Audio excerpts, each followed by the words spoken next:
C'est Jacques. Ça va bien? Oui. Paris n'est pas encore éveillé. Ouais. Il est 5h moins le quart. Vincent Botorel est déjà debout. Bonjour. Il conduira l'un des premiers métros de la ligne 2 qui relie la place de la Nation à la Porte Dauphine. Chaque minute compte avant le départ. Il y a un horaire qui est fixé pour chaque train. Et là, ma prise de service, c'est 5h07. Vous êtes à l'heure, là? Oui, je suis à l'heure, je suis même en avance. Uniforme, réveil très matinal, une discipline presque militaire. Et ça sera mon train, ouais, tout à fait. Ça sera mon train, mais d'abord j'ai des petites choses à signer au corps de garde.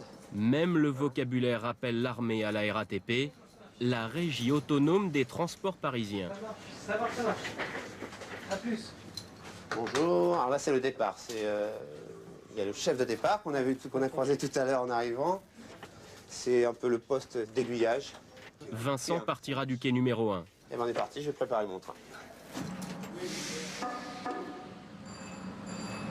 Le conducteur, un soldat de la sécurité, dit-on à la RATP.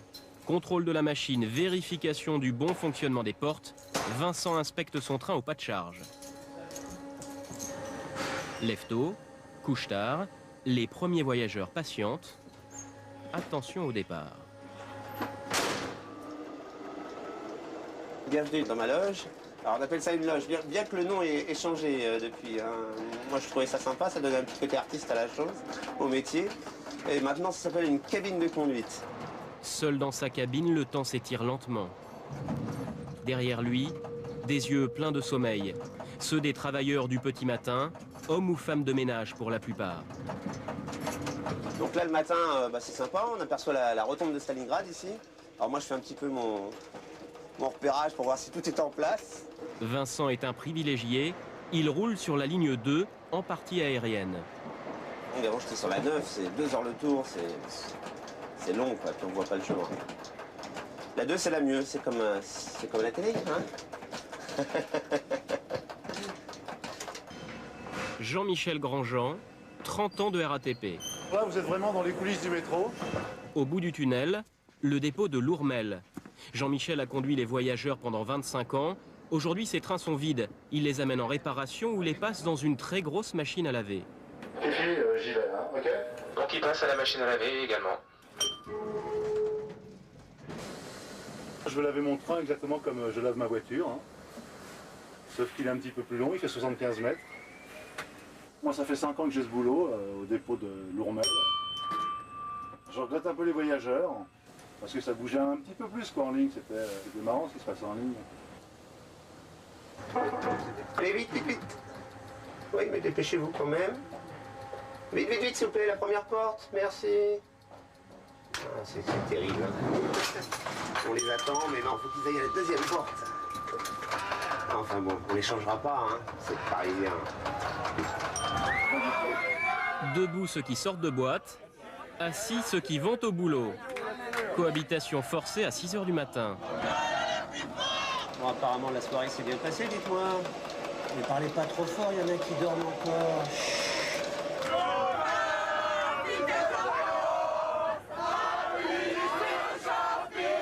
Apparemment, il y avait une soirée étudiante hier soir. Bon, ça se passe bien, ils sont gentils, mais bon, il y a du monde, quoi. Si tu peux prévenir les collègues quand ils arrivent à Blanche.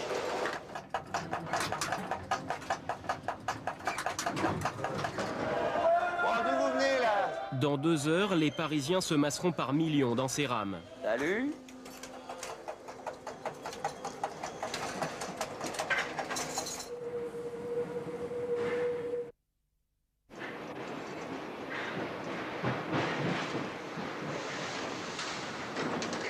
Bonjour, je vous rappelle que la station Avron est fermée au public suite à des travaux. Ce train ne marquera donc pas l'arrêt. Comme chaque matin à 8 h, le métro est rempli de Parisiens stressés qui partent au travail. Vincent Botorel a un truc pour détendre l'atmosphère. Qu'est-ce qui vous arrive ce matin? Vous en faites une tête? On n'est pas lundi pourtant, je comprends pas. Vous me croisez chaque jour, matin et soir. Sans jamais vous parler, ni même vous regardez pas.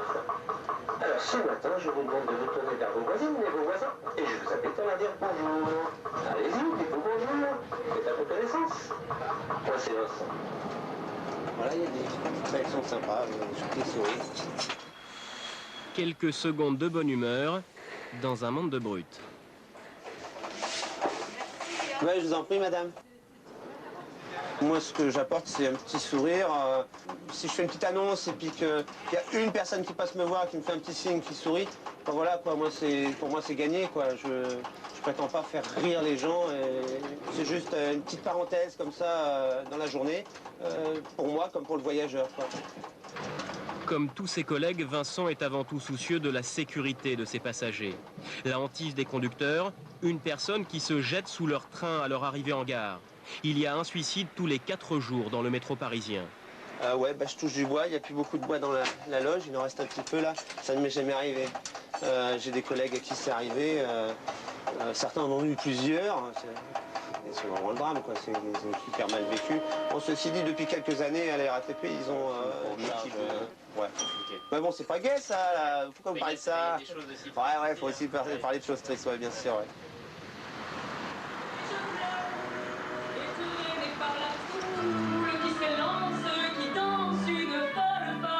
Une chanteuse, un jury, bienvenue à l'espace Métro Accor, la Métro Academy. Pas de château pour le casting, mais un sous-sol blafard à l'acoustique proche des couloirs des stations. Parmi les jurés, tous employés de la RATP, Jean-Michel, le conducteur du dépôt de Lourmel. Non, c'était super. Enfin, moi, je sais pas ce que vous en pensez, mais j'ai beaucoup aimé. 1000 candidats se présentent à ces auditions tous les 6 mois. 350 seront retenus. Ça sort du conservatoire, c'est la musique. Ouais, mais c'est des grandes qualités, des gens qui aiment bien. J'ai peur du soir et j'ai peur. Elle a la gueule enfarinée alors que lui ce sont ses mains. Tous les styles musicaux défilent. Pas de pitié pour les fausses notes. Le clarinettiste, il touche pas une mine, quoi, déjà, pour commencer. Moi, je reviens un peu sur un duo chanté Brassens, là. Enfin, moi, j'ai senti que ça chantait faux. Ouais. Ils sont bien, ils sont pleins d'entrain, ils ont envie de faire de la musique, ils sont jeunes. Néanmoins, à l'oreille, ça chante faux. Dernière candidate, Elsa Falucci. Le jury apprécie, mais reste vigilant.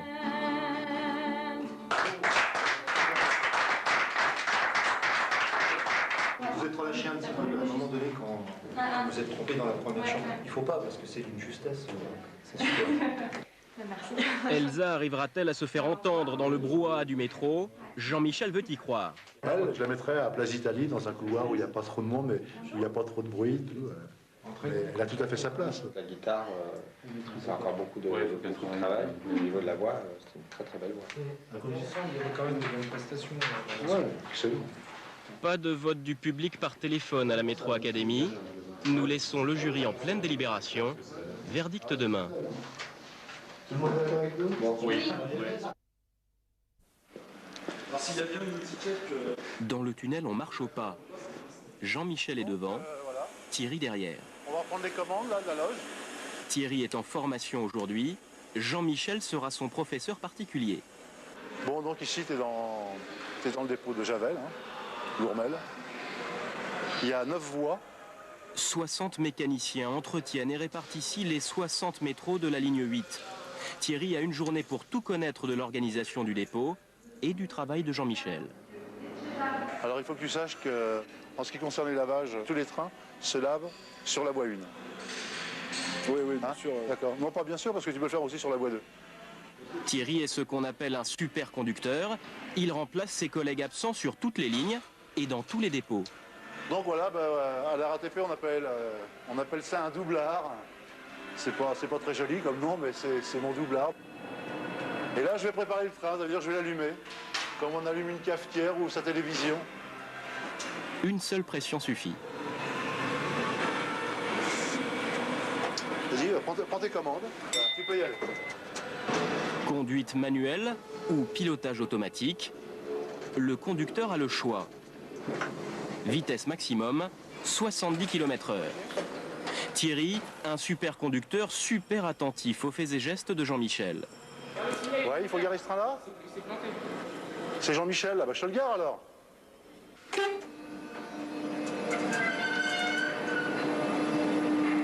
Il est 11 h du matin. Dans le métro, les Parisiens ont laissé la place aux touristes, victimes favorites des pickpockets. En casquette noire, Pascal, 30 ans, policier de la brigade des réseaux ferrés. Ça va prendre direction B15, ok. Quand tu montes dans le métro, c'est simple, le mec il va regarder au niveau des poches, il va regarder tout ça. Faire un regard fuyant vers le bas, c'est soit un policier, soit un voleur. Attention à la marche en descendant du train. Terrain de jeu favori des pickpockets, les stations des quartiers chics. Une foule où il n'y a pas beaucoup d'argent, ça sert à rien du tout. Hein. Les gars à prendre des risques pour rien. Il faut que quand ils prennent un risque, mettre la main dans la poche qui lui appartient pas, c'est qu'il est sûr qu'ils vont en tirer quelque chose. Hein. Bon bah écoute, je reprends la rame en sens inverse. Pascal et ses collègues ont les yeux rivés sur cette Roumaine déjà interpellée à plusieurs reprises. Elle descend à la station Miroménil. Ok.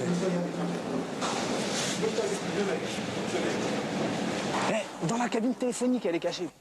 Voir sans être vue. Pascal et son équipe observent et chuchotent. Elle va le faire, Le japonais là. Policier dans le métro, un métier qui réclame une bonne acuité visuelle et une excellente condition physique. Pascal fait 20 km chaque jour et use plusieurs paires de baskets chaque année. Alors, à mon avis, allô, elle va se remettre en stand-by comme elle était tout à l'heure, tu vois. Non, bouge pas, surtout bouge pas. Ah, c'est bon, elle descend derrière un vieux, elle est côté mairie de Montreuil. La jeune Roumaine ne passera pas à l'action, pas de flagrant délit pour cette fois. C'est une voleuse, une pickpocket, mais si elle a rien fait, bah elle a rien. Tant qu'ils ne mettent pas la main dans la poche, qu'il n'y ait pas une tentative ou un vol, nous on n'intervient pas. Retour en surface et bonne nouvelle pour Elsa Falcucci. Bonjour Elsa. Elle fait partie des artistes retenus par le jury de la RATP. Alors voilà le badge. Un badge qui lui donne le droit de jouer dans les couloirs du métro, mais interdiction de se produire dans les rames ou sur les quais. Pour les emplacements Alors les emplacements sont libres. D'accord. Vous pouvez aller dans n'importe quel lieu et à n'importe quelle heure. Direction la station. Elsa n'a jamais joué dans le métro et s'inquiète. Un public difficile l'attend.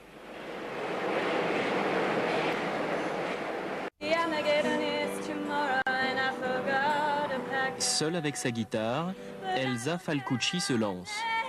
Je suis pas sûre qu'on m'entend, là on m'entend ? On va voir.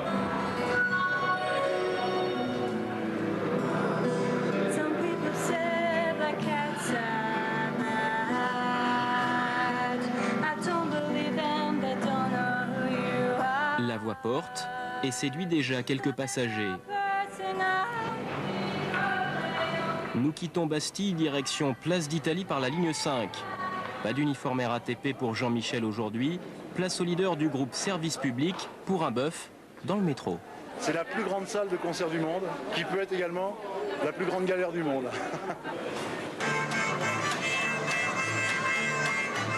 C'est très difficile.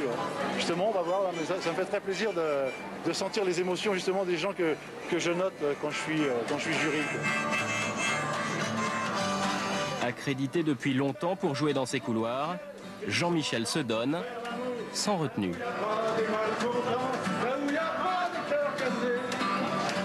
T'entends Elsa, c'est pour toi.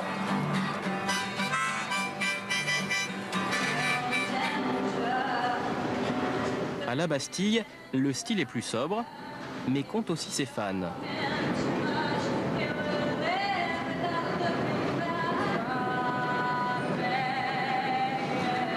12 € et des sourires, pas mal pour un début. Il n'y en aura jamais trop.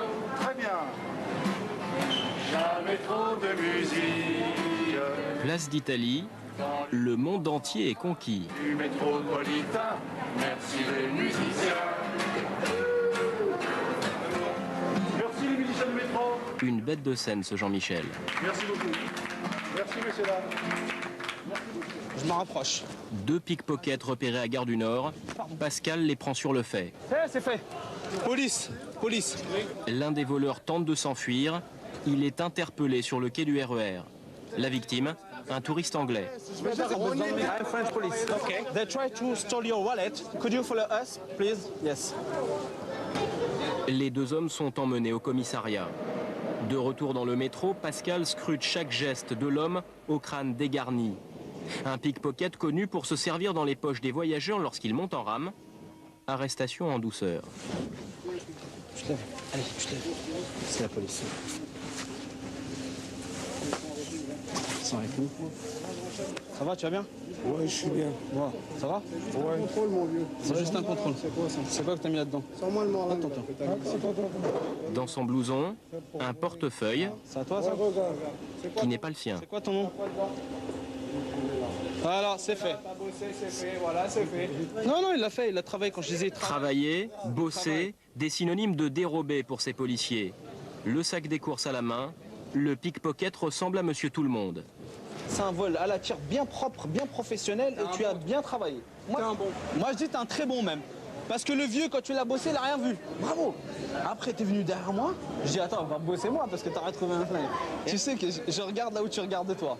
C'est tout. Il est tombé, je l'ai pris. Tu vois, je l'ai mis dans ma poche. Ça, c'est pas bon. Tu vois, ça, c'est pas bon. C'est pas ce que j'ai vu. J'ai besoin d'argent. Là, je préfère. J'ai besoin d'argent. Voilà, là, c'est clair. Mais si tu commences par me mentir en disant j'ai rien fait, tu sais très bien que le juge n'aime pas ça. Je le fais. Âgé d'une cinquantaine d'années, l'homme finira par reconnaître les faits au commissariat. Il reconnaît que c'est tout. Ça s'arrête là. Pour nous, il est présenté à la justice, c'est notre boulot, il est fini. Ah, je retourne dans le métro, avec plaisir. Je retourne dans le métro, mais la course effrénée reprend. Allô? Direction de place de Clichy, ok. Fin d'après-midi à Barbès-Rochechouart. La nuit tombe dans 1 heure.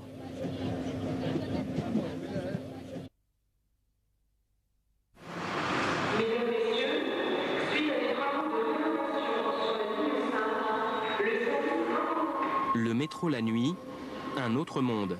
À cette heure-là, il y a quelques années encore, on entendait chanter les grillons. C'est terminé. Ah non, les grillons, là, on les entend plus chanter. Hein. Entre les interdictions de fumer, donc ils se nourrissaient des mégots, il n'y en a plus, donc voilà. Et le caillou qui a été renouvelé, il n'y a plus de grillons. Entre 1 h et 5 h du matin, le métro, c'est la mine. Depuis 18 ans, ces hommes refont les voies et remplacent des centaines de tonnes de cailloux vieux d'une centaine d'années. Un travail de forçat. Ce drôle d'engin remet la voie à niveau, la graisse, puis tasse les nouveaux cailloux. 18 ans que Jean-Paul Solanski est secoué dans sa cabine. C'est quoi le problème là? On a perdu une batte, on va la remettre. C'est un petit problème quoi, ça arrive C'est souvent. pas grave, non. Ça arrive une fois de temps en temps. Le bruit, l'odeur, la poussière, toutes les nuits de la semaine. La nuit c'est toujours dur. Hein. Surtout que ça fait 20 ans que je fais, donc c'est dur. Dans 4 mois, le chantier sera terminé. Mohamed Miraoui pourra enfin se reposer. Arrêtez avec la machine, terminé là. Vous serez à la retraite en même temps que la machine. Ouais. Et content. Ah oui, hein. On a gagné la guerre. Ah, C'est un peu une guerre pour vous ça. c'est comme la guerre. Ah oui, hein. Une guerre éclair qui recommence chaque nuit. Dans 2 heures, les métros rouleront à nouveau sur ces rails. Un vieux métro Sprague et Thompson, séquence nostalgie avec Jean-Michel. Voilà ma petite chérie, regarde un peu. Et sa femme Martine. C'est les trains que je conduisais quand je suis entré à la RATP. Tu te rappelles quand on était jeunes mariés, je t'emmenais faire des tours. Tu te souviens quand je suis dans ma cabine ou pas? Oui, j'avais des jetons. Les conducteurs, avant, ils avaient une carte de première classe. Tu sais, quand je suis rentré. Tu t'en souviens ou pas? Oui, vaguement. Ah bah oui, ça c'est des trucs que tu n'oublies pas, c'est vrai. Mise au rebut en 1983, cet ancêtre roulera toute la nuit sur le réseau parisien. Mesdames et messieurs, contrôle s'il vous plaît. À son bord, des poinçonneurs à l'ancienne et des passionnés du métro. Mes chers amis, Casimir était de quelle couleur? Orange, bien sûr. Et son dépanneur cousin, Hippolyte, vert pomme. Eh bien oui, la RATP, pour rester dans le vent, a décidé d'aménager des stations en utilisant ces couleurs-là. La visite insolite commence vers minuit. À cette heure-là, les métros actuels roulent encore, et les quais sont pleins. Salut à tous, voilà, des voyageurs ordinaires, nous sommes extraordinaires. Ah, voilà, salut, voilà. Rencontre de deux époques, le Sprague et Thomson empruntent les voies de la ligne ultramoderne Météor, puis direction les stations fantômes. C'est le train fantôme, la Foire du Trône. Des stations fermées depuis des décennies, un décor à la Subway, Jean-Michel et Martine jouaient dans le film. Jouer, c'est un bien grand mot. Ouais, donc c'était en 85, et c'est vrai qu'on a joué dans Subway. La scène de la fin, nous sommes les musiciens classiques qui se font virer par Christophe Lambert pour qu'un groupe de rock prenne notre place.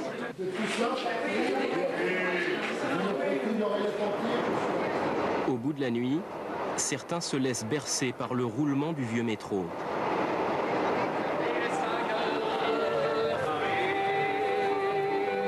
Au bout du tunnel, la porte Maillot, terminus de la visite.